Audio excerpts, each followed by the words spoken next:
As the baby boomer generation retires, the impact is being felt across the labor force and economy. While our show often looks at the macro view of such trends, on this episode, we're speaking with the leaders of two privately run firms that have on-the-ground experience at this crossroads. They offer lessons about business decisions, location strategies, partnerships, challenges, and unique opportunities they're discovering through the process of succession planning and passing the torch. This episode was recorded at an event put on by the Detroit chapter of the ICSC, where I recently led a panel discussion called Legacy of Leadership. It features the heads of two iconic real estate families that have been operating out of Michigan across generations. The Shostak family, which has been doing business out of Livonia for 100 years, and the Friedmans of Farmington Hills, whose business dates back to the 1980s. We're going to skip the formal introductions. We'll cover all of that shortly, and we'll forego our usual teases so we can jump right in. Coming up, the business of commercial real estate legacies. I'm Spencer Levy, and that's right now on the Weekly Take. Welcome to the Weekly Take Live. We are joined by two terrific families, long-standing pillars of the community, starting with the Shostak. So I'm just going to go right down the line and ask you, who are you and what do you do? So David Shostak, CEO of Shostak Brothers and Company. Who are you and what do you do? I'm David Shostak. I am, as you said, the CEO of Shostak Brothers. I am the, the third generation of our fourth generation family business, and I work for Jeff. Jeff, what do you do? Yeah, he's been using that joke for 15 years. Gets a laugh every time. It's a good one. I'm Jeff Shostak, president. I oversee our development and acquisitions. And as David mentioned, I was the first of the fourth generation to join the family business. Very good. And David Friedman. My name's David Friedman. I'm the founder, visionary, and co-CEO of Friedman Real Estate Group, second generation, and I work for Jared. And Jared. I'm Jared Friedman. I am the co-CEO of Friedman Real Estate, and basically I do all the stuff that my dad doesn't want to do. And there it is. And that's what we're talking about here today. We're talking about from one generation to the next, not just the what or the why, but the how. So let's start with you, David Shostak, fourth generation business, 100 years into business. What's going on in terms of the transition? Why are you doing it? How are you doing it? So we're in the process of making a transition from third generation, which is my brothers and I, one of them which is Jeff's father. So Jeff is my uncle. We transitioned with our father, I don't know whether probably 30 years ago now. He's since long been passed. And I think what we believe strongly in the Shostak family is that it's the next generation's turn.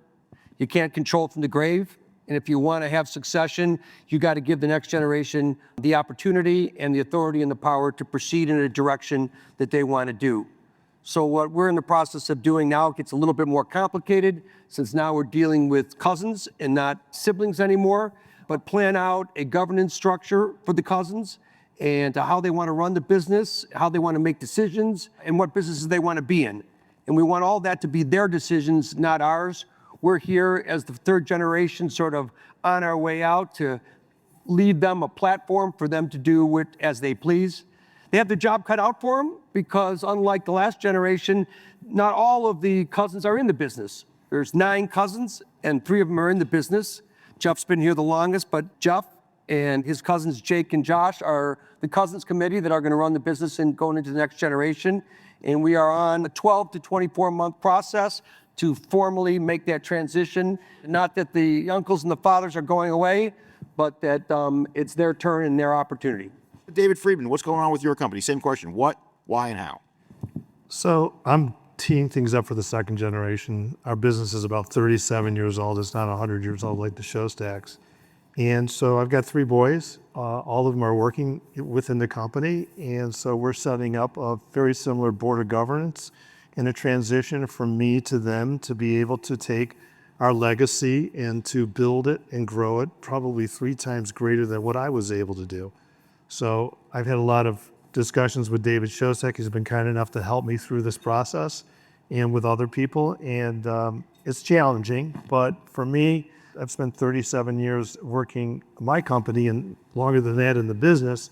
and it is time for us to pass it on, and hopefully we can continue the legacy and have a fourth generation. So that's what we've been doing. Great. Before we get into some of the technical things you've done to make this process smoother, more accurate, let's start with you, Jeff Shostak. Fourth generation, been in the business now with your family for 15 plus or minus years. How's it going? I mean, it's going great. Kind of like my uncle talked about, the G3, generation 3, my dad and uncle, about 20 years ago, really started planning ahead for the fourth generation. So there was a lot of procedures and things in place that made it easier for us to kind of navigate as we joined the business, one of which working away for a period of time and things of that nature. And so, we've been able to work really well together for the last 15 years. And I think a lot of that is just due to all the planning that my dad and uncles went into, realizing that we're now a cousin generation with working members and non-working members, and it's really helped us be successful in the fourth generation so far. And Jared, same question to you. How's it going? It's a process and it's a journey, right? And unlike the Shostacks, when I first joined the business 8 years ago, succession wasn't really thought of, right? I had one brother in the business at the time. I came back, and at the time, it was just my dad's company. He was the board, he was the decision maker. So a lot of these succession planning things didn't really have to be thought about. So the first 2 years was definitely a struggle. It's kind of like those insurance commercials. You don't realize you're exactly like your parents until you start working with them every day. And then you realize your two type A aggressive personalities sometimes don't mix. But we got in a groove and we got in a gel, and we really found our space and how to work together. And since then, it's been going fantastic. Not only do I have one brother who was in the business when I started, we had another brother, his twin, actually join us 2 weeks ago. So now there's 4 family members working within the business. So it's been going great. There's up days, there's down days, and there's a lot of learning experiences that go along the way. But overall, it's a fantastic experience to work with your family and really transition from one generation to the next and create a structure that is sustainable for everyone going forward. Let's now talk about the how. And so, David Shostak, you went through a real process here. I know you went to a school to get some lessons and some consulting. Tell us about it, because this is not just, this seems like a good idea, let's do it. There was a real process here. Tell us about it. I think if you want to be successful in a family business, my brother coined a phrase, I'm sure we probably read it somewhere from some of the research that we did, but you got to spend as much time working on the business as you do in the business. It's just not going to happen automatically. Like Jared said, it's a new experience in working with your father or your uncle or siblings and whatnot. And you gotta spend the time, make the effort. You gotta understand that you're gonna have to do it by consensus and not by what you necessarily want to do all the time. And there is a roadmap for doing it. We've gotten involved in a lot of family business organizations. The three of us, it's probably 20 years ago now, like Jeff said, we went to Northwestern University at the Kellogg Center there and had an intensive week of just issues as it relates to family business. How do you set up a board? Is it a fiduciary board? Is it a board of family advisors? Who sits on that board? What decisions do they make? At what point do you turn things over? At what point do you turn things like the equity in the business over versus the decision-making in the business? And it's all complicated. There's no right or wrong way, but I can tell you that it just doesn't happen without a lot of effort. So you really got to put your mind to it. And I go back to the phrase that I started this with is, if you're interested in doing it, be prepared to make sacrifices and be prepared to work as hard on the business as you do in the business. So David Friedman, same question, but I'm going to follow up on a comment that David Shostak made about the way he runs the company, and he used the term board of directors, advisors. It sounds to me like a quasi-public company approach. So comment on both the how, the process you're following, but also how do you feel about being in a private family business versus a public company, and are there lessons to be learned in both? So, I too I spoke to David Shostak. We had a bunch of meetings, and I also hired a consultant to help me with the board of directors and board of governance. And I think it's really important that you have that. So there's definitely a line, a difference between family and running a company. And I think educating your kids too, and having them realize what they have and how they have to vote and how they have to get along, and outside directors is really important. We actually called it the hit by the bus program. So if something happened to me, what would happen with the company? Because I was the sole owner of the company. And I think that it's evolved, it's worked. I think that everybody understands, the value and understands the role process. So the question really was, what is the difference between a private and a public company? I would say that a public company is probably working quarter by quarter on earnings, and they have to make decisions for stock prices and different things that for EBITDA to report to their investors. We own the company entirely. We are going to make decisions that are for the benefit of the community, of our family, and of our clients, and we're going to focus on relationships and long-term planning. So we don't report earnings daily or quarterly or yearly. We do, and we talk about those things, but we have a long-term perspective. We want to do the right things. We're very Michigan orientated, and so because of that, we have to handle certain relationships in a certain way. And so I think it's a little bit different being a private company versus a public company. So let's now talk to the next generation, and Jeff, second generation. Let's get right to what is considered to be a challenging issue. The challenging issue is, as the family tree gets bigger, there's more of you in that second generation. There's you and your other relatives. How do you deal with that? How do you divide up responsibilities? How do you divide up who is the leader, who is on the board? Walk me through that. Yeah, no, it's a good question. I mean, you kind of nailed it with what you said, which we try to do really well is divide up responsibilities. And so we're not, constantly at the same meetings, doing the same things. Like, David and I are very rarely in the same meetings, and it's been like that for a long time.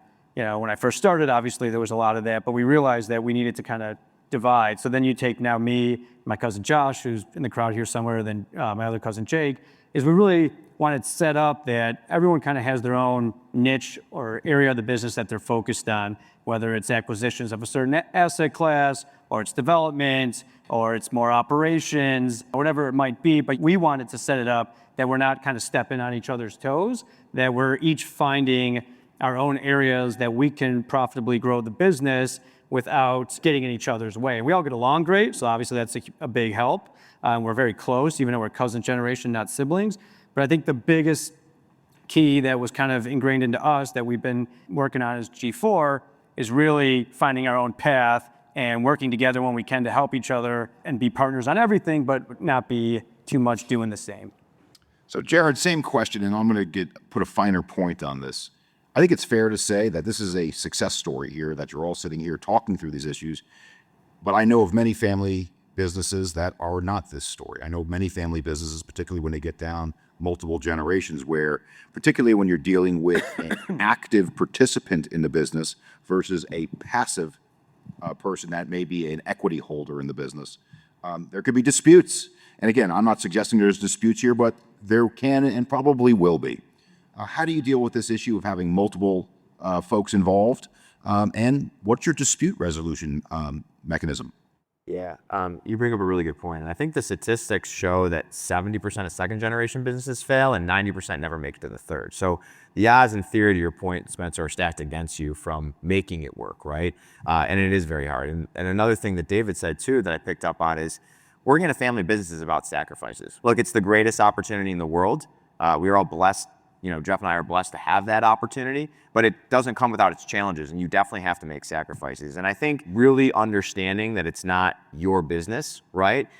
You're an owner in the business, you are part of the business, it's your family business, but it's not your business, it's your family's business. And so you really have to understand that from that perspective. And I think my dad, David, has done a really good job of setting up, some checks and balances to make sure that we're not making decisions, right? I don't want to have to sit down with my brothers over a meal and fight over certain decisions or fight over compensation issues or fight over things like that. So really making sure you have the right advisors, whether it's a board of governors that helps you make decisions on major items, whether it's having people within the business, right, that can help be that voice and that sounding board to make decisions. At Friedman, we're really lucky that we have a ton of team members that have been with us for 20, 30 plus years at this point. And so having those different resources within the organization to help guide, mentor, and kind of, help the family make decisions is really important too. So there's probably no one perfect recipe, but I think, having some different checks and balances, some protocols, some procedures, some outside advisors helping you with certain decision levels is really important. But at the end of the day, you got to make sacrifices and you got to get along with your family members because they're going to be there whether you like it or not, and so you really got to operate as a unit. So let's talk about one specific thing. What do you do when there's a new investment opportunity that comes into the to the office? Do you have an investment committee? Is it a decision of one? Yeah, when a deal comes in the door, really making a decision on it, we try to be as collaborative as possible, right? We try to get input from all of the family members, but also, as I mentioned earlier, a lot of the team members that have experience, right? The president of our organization, Scott Sheffman, has been with us for over 25 years. He's a key asset, really helpful making decisions. Our director of acquisitions has been with us for over 15 years, so he's really helpful in helping make those decisions. So it's very much a committee sounding board. But as of right now, as my dad mentioned, David, he is the final say on go or no go with deals, right? We do have a plan. It's called the hit by the bus plan, as you alluded to earlier, that in the event he's not around, those type of decisions will go to a board of directors that'll make those type of decisions. So we have the govern and protocol in place, but because he's the first generation, he is still a voting member of one for the time being. That's the investment committee. So, David Shostak, we were talking in the green room about where the market is right now, and I think it's fair to say it's been a little choppy the last couple of days. And as we taped this on April the 10th here in Novi, Michigan. So, but your company's been around 100 years, and you've seen thick and thin. You've seen the global financial crisis. You've seen cycles. How do you keep a company going through thick and thin, through cycles? Patience and liquidity, I guess is the best way to put it. I think that my father used to have an expression, a good shaking out in the economy is a good thing as long as you're not the person getting shook. And I think any of us that have been in this business long enough have been shook before. And with that comes a new experience and a new decision making. And one of the things we say around the office just about every day is we try to make a new mistake every day. We just don't want to repeat the old mistakes. And so when times get difficult, you got to draw upon your experience and you got to think where there's opportunities. The Friedman family in particular have been brilliant at seizing opportunities in difficult times, particularly in the office building arena, but in other asset classes as well. So there's always opportunities out there, and you got to find them, and you got to be in a position where you can execute on them, even when it is that times are difficult. And sometimes it's unexpected, and sometimes it's out of your control. Obviously, the tariff situation now, and the financial markets are in royal, and what kind of impact does that have on the real estate business? I don't think any of us know yet. I think it's a little early in this whole process to make a decision. Is capital going to exit? Are the banks going to withdraw their support? And what's going to go on in those areas? But I just think as a general statement, you just got to keep your eyes open in difficult times and weather the storm when you've got assets that have issues, but at the same time, look for opportunities. So David Friedman, same question, but I'm going to follow up on what was just said by David Shostak. He used two words, patience and liquidity. And I'm going to ask you the same question. How do you keep a company moving through thick and thin? But I'm also, since you are the first generation of your company, how do you get going? How do you create this new enterprise? Specifically, where's your capital coming from? Is it all your own? Do you have institutions? Do you have high net worths? And how does that play into the decision of how to thrive through thick and thin? Yeah, so when I first got in the business, it was just me, and it was just before the S&L crisis in 1987. So very quickly during the S&L crisis, I learned that things happened pretty bad, and so we were able to take advantage of that. I had a partner that was 12 years older than me that was able to help me. He was older, he had a lot of wisdom, he was able to help me navigate through that. So the answer to the question is a combination of a lot of things. Initially was our capital, and then we started syndicating some deals and with some outside capitals and partners. So you get money from all different things. You try not to use all your liquidity. You're the operator, you're bringing the deal, there's value that you're creating, and there's always institutions that will team up with you. And the more experience and the longer you've been in the business, the easier it is to get that. And so when things get tough, we're pretty nimble of a corporation. We're big, but we're nimble. We have a lot of different things that we do. So, we're in the brokerage business, then we're in the construction business, the capital business, and the acquisition business. So we can see very quickly what's going on. During COVID, for instance, we realized the office market, in which we're a large holder of office buildings, was going to probably be affected pretty rapidly and pretty bad, even though we didn't feel it because all the rents were coming in because there were big corporate tenants. But we've made the decision to sell a bunch of buildings, and thank God we did. And we moved, and then we started buying some stuff back. So we're a pretty nimble company, and I think we're tuned to the market, especially here in the Midwest. And we move pretty quick, and we think things through. So we use a lot of outside capital, a lot of JV partners, and that's how we do it. Jeff Shostak, I've been fortunate on the Weekly Take to have many successful second-generation companies. And one of the things I've noticed about many of these companies is that the new leadership makes changes. David Shostak, we're dealing now with a company, multiple generations, lots of challenges in a marketplace macro, but you've got your core day-to-day business. And so we heard from David Friedman talking about the various sub-companies he has within the umbrella. You've mentioned construction, mentioned brokerage. I work for a big developer in New York. We had a very similar structure of 10 different types of companies underneath one umbrella. But some people think, well, we should be the masters of one thing. We should maybe we should outsource some of these things. How do you make the decisions on what to have under the umbrella versus farming out to somebody else because you want to be the expert of what you do? So we have evolved over time. Our business started off 100 years ago by my grandfather, and his brothers, and they were residential brokers. So obviously the business has evolved. Our father was a commercial broker and whatnot, and we've evolved to the point now where we don't do very little of any agency work. It's all for our own account. Every once in a while we'll get hired to do something, but we've concluded we want to spend our time and our resources on working on deals that are strictly for our own account. But that being said, we have professional managers that come from professional organizations and REITs and whatnot, so that all the services we do provide are full service internally. So we do our own leasing, we do our own management, we do outsource occasionally. We've outsourced some multifamily asset management and whatnot. But we built up an expertise with people internally, because I think it was like Jared said, the family might have a vision, the family might have resources, the family might be entrepreneurial and risk takers, but someone's got to operate this real estate. And we have developed an internal staff that can do the full service of leasing and management and operations and acquisitions and financial analysis. The only difference between us and what the Friedmans have been very successful at is we strictly do it for our own account versus on an agency basis. So same question to you, David Friedman. Go in a little bit more detail, if you wouldn't mind, by how you have structured the sub-companies under your company, whether it be construction, brokerage, management, or otherwise, and how do you make the decision of, maybe I'm going to farm this out?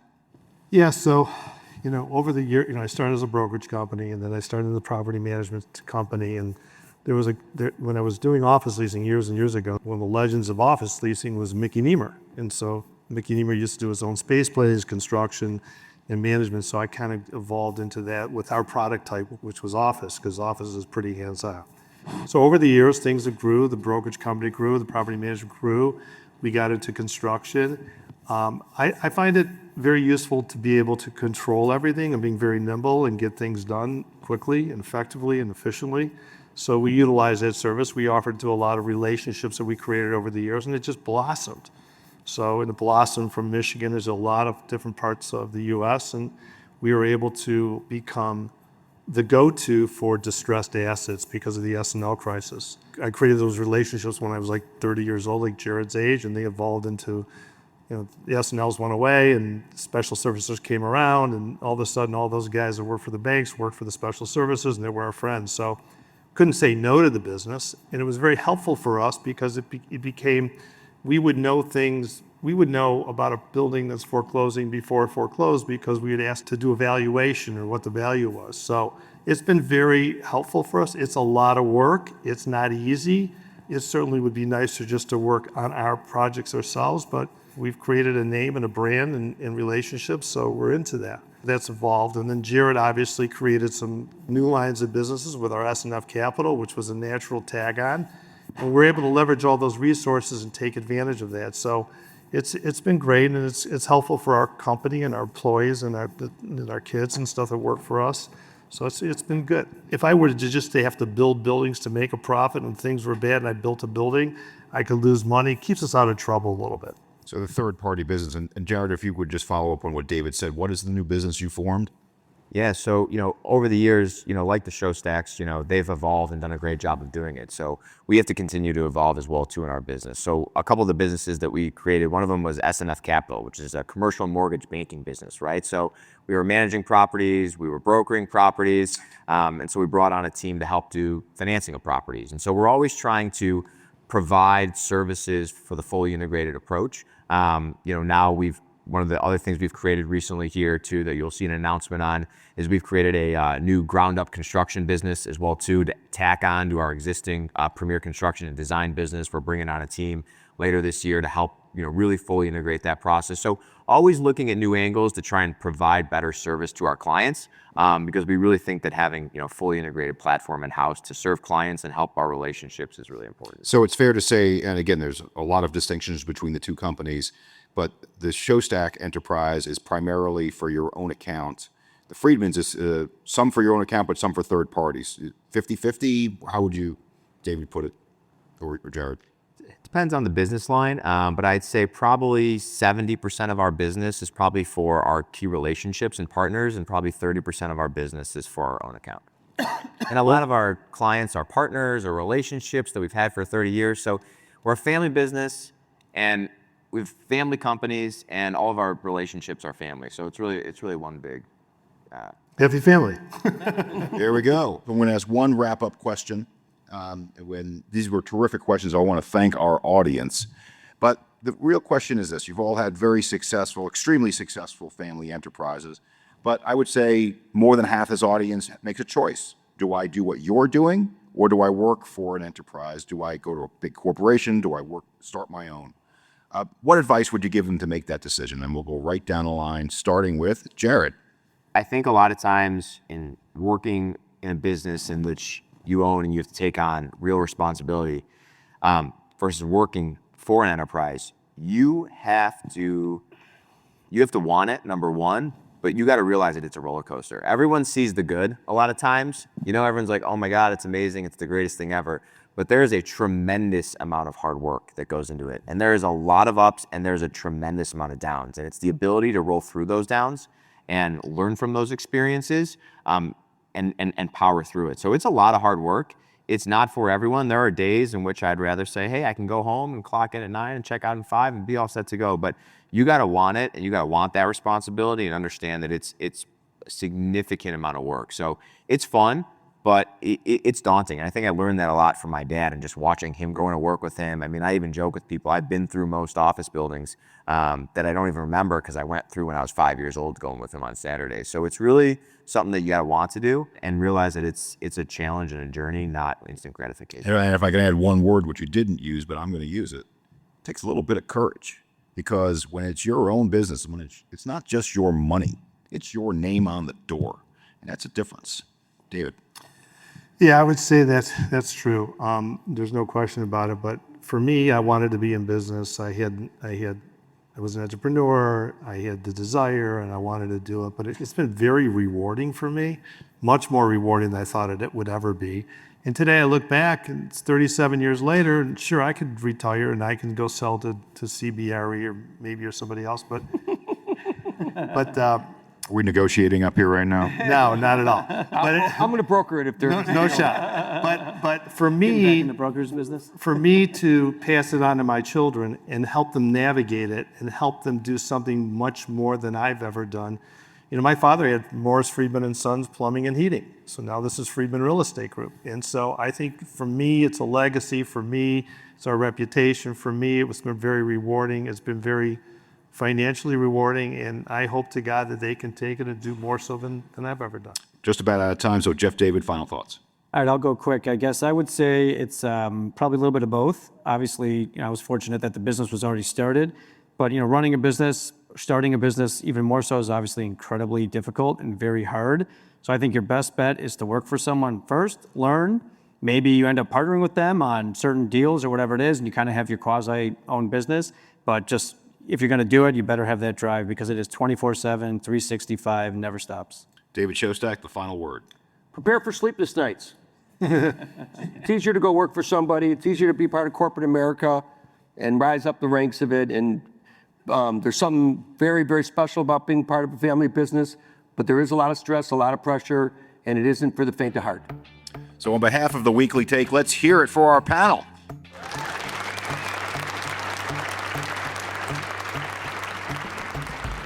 Thanks to the Shostacks, the Friedmans, and all our friends at the ICSC Detroit. And thank you for joining us. There's more on our website, including related content and archived episodes so you can catch up on anything you may have missed. That's available at cbre.com/theweeklytake. You can subscribe, rate, and review the show there or wherever you listen. And of course, we hope you'll share the Weekly Take as well. We'll be back next week. For now, I'm Spencer Levy. Be smart, be safe, be well.